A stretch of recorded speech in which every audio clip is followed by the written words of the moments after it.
how you feel about Tyler Perry? He strikes me as somebody that does not like manhood. It's first off, he doesn't get paid what his white counterparts get paid for doing essentially the same thing. He, along with some other people, pervade what I call mind crack. The crack dealer, if he's hardworking, enterprising, can make a lot of money, but it's still crack, whether it's ideas or whether it's drugs. It's his business, it's America.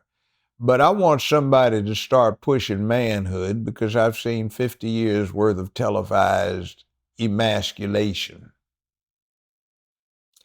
I'm glad we have the equalizer. I'm glad, but he's unfortunately dead now. Got the concierge in the John Wick's series with the Continental Hotel, the brother with the shaved head. I'm glad we have those things. I'm not glad when somebody like Denzel is set off by somebody like Will Smith, who played the masculine hero, only to see him play that bitch thing when he got up at the Oscars. That was just off the charts wrong.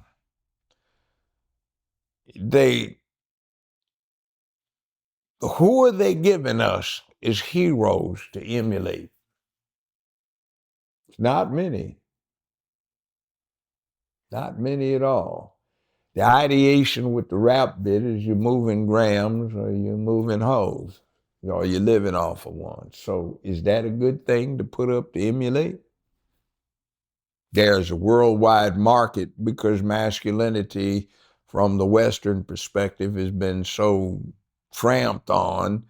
So the little boys don't understand what they really have going for themselves, and they grow up and don't know how to do what they ought to be doing. And they want some semblance of masculinity. So they look at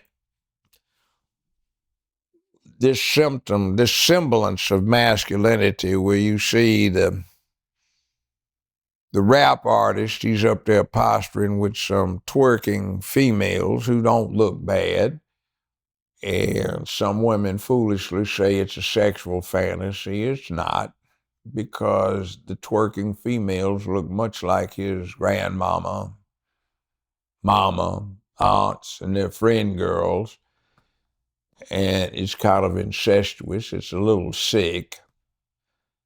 But we need to have some masculine ideation that gets put in our heads because it's so down. And then the whole idea of all these young black men are supposed to be so anxious to have one of these mammies be in charge of them. A fake one, but nonetheless still, who slept her way to the top. And they want to pass it off as being an anti-white thing, which isn't cool at all. But the point is you're down in masculinity when you down Trump and you're pushing that feminine side. That's your mama when you didn't know who your daddy was. That's your aunt who was over there. That was their friend girls who were over there who, since you weren't old enough to understand what you were hearing, was telling you how effed up you were because you were a male. And that's decades worth of poison put in your subconscious, and it's no wonder that you can't get your act together and that you get trivial, frivolous, and focused on nonsense. Now, that is something that we need to stop, which has got to do with why I call out the humping hyena and tampon Tim, because masculinity in this country, white, black, brown, red, yellow, has been poisoned. And until we get the yin-yang privilege of circumstance, of balance restored, we're not going anywhere but down. If that's an explanation.